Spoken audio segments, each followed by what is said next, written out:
Okay, we have top 10 hockey men in One Piece. Honorable mentions. First off, I actually got Jinbe on this list too. As an honorable mention, the guy is using armament hockey to a great degree.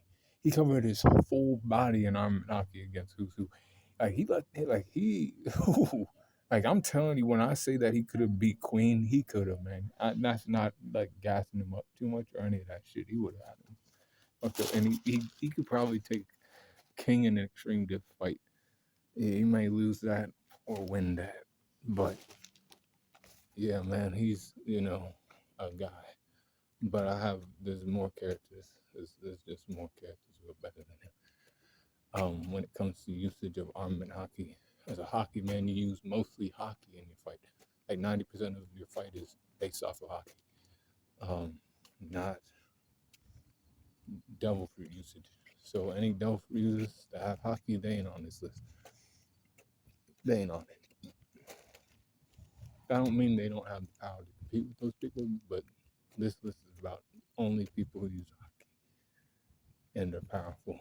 So Kobe's off the list and he's honorable mention because he is using it as a last resort, and it's like his greatest move, honesty impact, right? That's supposed to be one of his passive moves, right?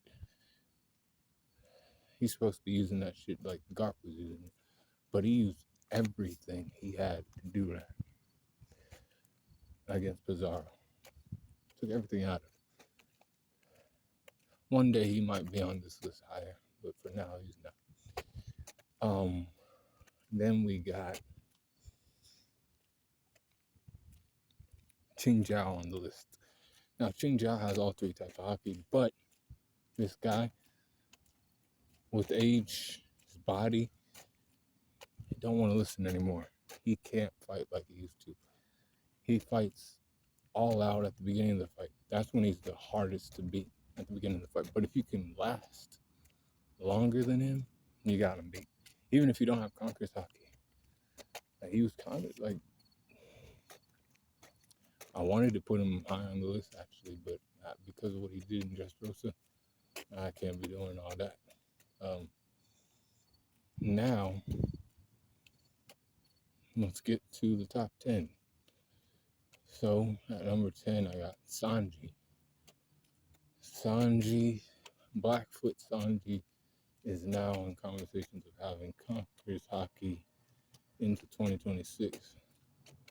You know, Otis kind of like dangling it in your face and shit like that. Not like showing him using it yet or any of that, right? But it's basically a given thing for the future. Let's talk about what he's actually done though. He's using observation hockey to a great degree, especially when it comes to saving females. Now I know people hate that shit, but it's a good thing to have, right? And don't get it fucked up. If he can sense a female from the other side of the island, he actually knows what's going on with other people too. His mind just focuses on that shit, right? Like the females. So his observation hockey is great. His armament hockey is pretty damn good too. He's on the list. He wins fights. So he's at number 10. At number 9, I have Zoro. Roanoke Zoro. He has all three hockeys, but he could work on all three as well, right? He ain't a master of hockey, but he still wins fights. That's why he's on the list. Conqueror's hockey came out during the King fight. Conqueror's hockey's coming out in Elbaf. Believe that. He's using it without realizing he's using it. So once he figures that out, he'll be high on the list eventually. By the end of the season, I got him probably in the top 5. But right now, nah, I can't be doing all that. But he's on the list at number 9. At number 8, I have Ben Beckman. Ben Beckman stated to be like, relative to Shanks. What I take those statements to mean He's like an equal to Shanks and shit like that. This is basically the crew. He garners the same amount of respect from the crew as Shanks does. They have the same respect. If the captain's not there for whatever reason, they look to Ben Beckman as that guy. They ask him everything like, "Yo, Captain, or Vice Captain, what should we do?" And he knows what moves to make. And they respect him like that. But he's definitely good at armament haki at least. At the very least, he knows advanced armament haki. Why would Kizaru stop in a fight against Enduring Marineford, put his hands up? Probably because he knows about hockey bullets, and this guy uses hockey bullets. So I got him on the list, but I ain't gonna, I ain't gonna put him way too high up there like other people would. He's closer to Zoro than people think, but yeah, and he's not a confirmed conqueror, but he has more experience than Sanji and Zoro at using it, so I have to give it to him, and he wins fights. So we got at number 7, Mihawk. Now people were gonna be like, "But Mihawk has conquered Saki." We don't know that yet, and like for me, I don't think he does, and this is why I think he don't. He had so many opportunities to show that shit already. Why is he saving it for just that fight? That don't make sense to me. And if it is that, that's kind of dumb in my opinion. Marineford would have been the best time to use that shit. He could have used it passively just like when, shit was popping off with like other people, right? He could have knocked some people out when going to the Brontier. Like he could have knocked everybody the fuck out and just been like,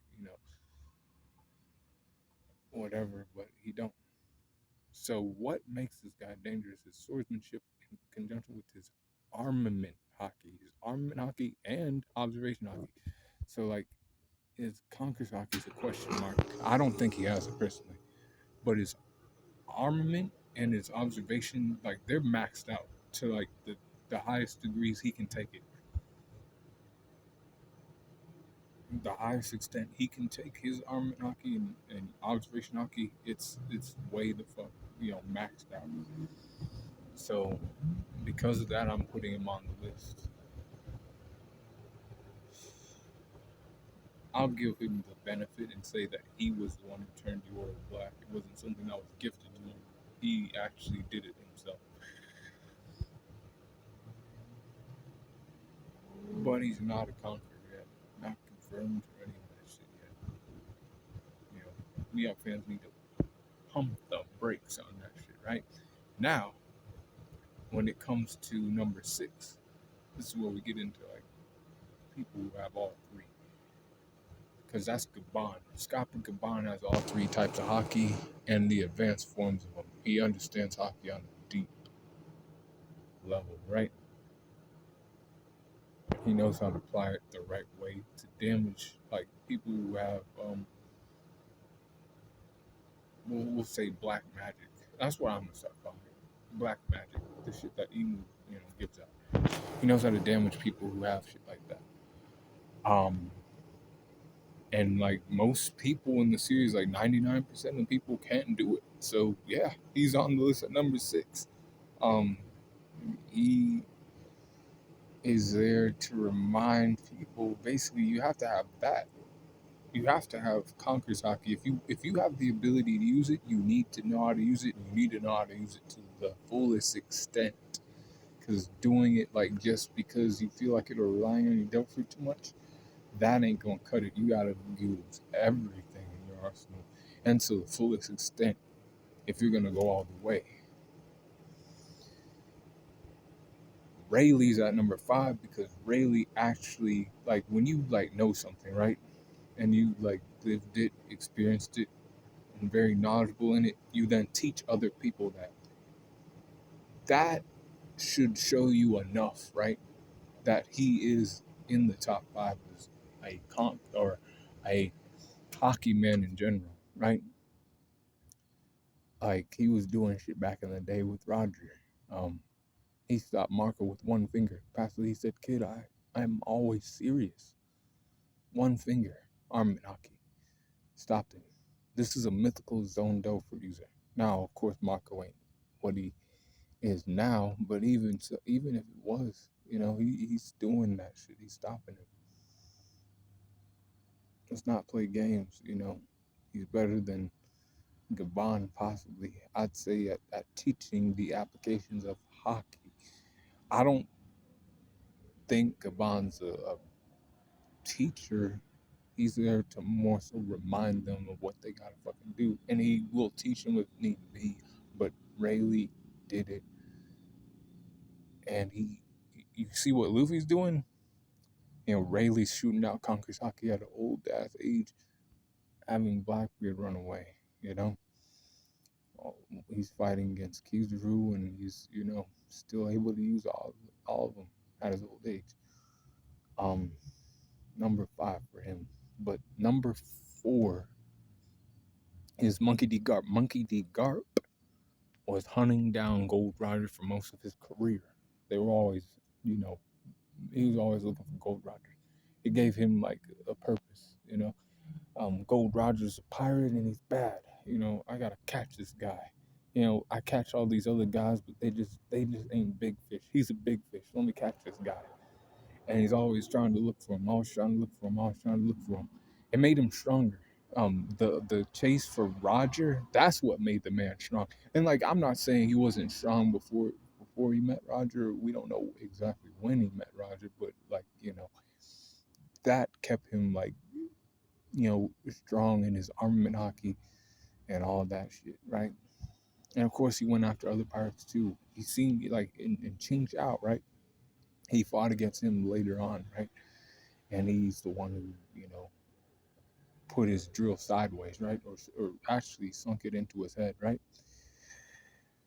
Um, Garp the Fist, Garp the hero, and in his old age, he went to Hachinosu to save his, pupil. It was like his last act, probably more than likely.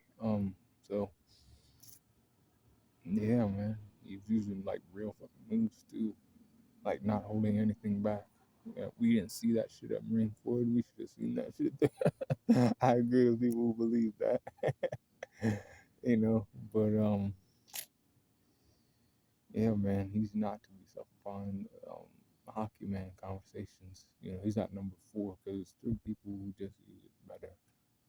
Number 3, I'm manga spoilers for anybody watching this. Sorry, but I couldn't leave this guy off the list. This is Rock's Jesus Beck. He did many things. So his first act was to run up to the red line, capture 10 or 5 kings, make it to the flower room, which nobody's been to, right? And he told Emu he would be back. Ran back out, killed an admiral, and clashed with King Harold. Boom, got away. He recruited monsters like Kaido and Big Mom and Whitebeard. He was their captain, not a side boy. He was the captain of the crew. He commanded these monsters, right? Because he had the strength to do it, right? He went to Elbaf. He was cutting down trees and shit with his conqueror's haki, right? He fought against, Roger and Garp in Dami Reversing form. In that form, his conqueror's haki was like, they had to use like both of them, Gold Roger and Garp. Now, Garp and Gold Roger hadn't reached their peak yet. They were only in their 30s, late 30s, right? They don't reach peak until like 40s, 50s. Roger or Rox was older than they were. So he was giving them the fucking business when he was down in University. They needed both of them to take him down. Nigga, I have him at number 3. And I have him at number 3 because y'all, I'm looking at him, just him, right?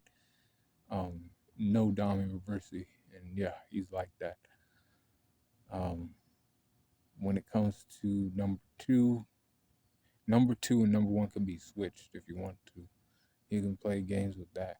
But number 2, I'm giving it to Red-Eared Shanks. Red-Eared Shanks is definitely a cocky man. His swordsmanship isn't as great as Mihawk's, but it's decent. But his haki is what does it for him, right? Observation haki. He has future sight. He saw what Kid was about to do to his Grand Fleet members. He was like, "Hey, I gotta save these people. They're gonna die out here. I ain't letting that happen, right?" Then he proceeds to use divine departure, but with his own little twist. You know, Griffin. You know, that might be his sword with the eating devil fruit, but I don't think it is. I think it's the man creating a massive haki. You know, with and turning it into a griffin, right? From what he can do in his mastery of Conqueror's Haki, advanced applications of Conqueror's Haki, the shit that will like put Holy Knights down in one hit, that kind of shit, man. That's the type of shit that Luffy's not doing yet, but Shanks is doing that shit like quite easily, right? And like more than likely longer than Rayleigh and Gaban. When it comes to like being in a bout or a fight with somebody who's like a equal, you know, strength, speed, and durability, all that stuff, right? Equal power. He's able to stand a long fight and use that shit. So we got him at number 2, but Gold D Rogers at number 1. He conquered the sea, became the king of the pirates with haki alone. No devil fruit, none of that shit. Just his sword and his smile, nigga. That's it. I don't disrespect Gold Roger, nigga. Like you people who out here doing that shit, I'm like, nah.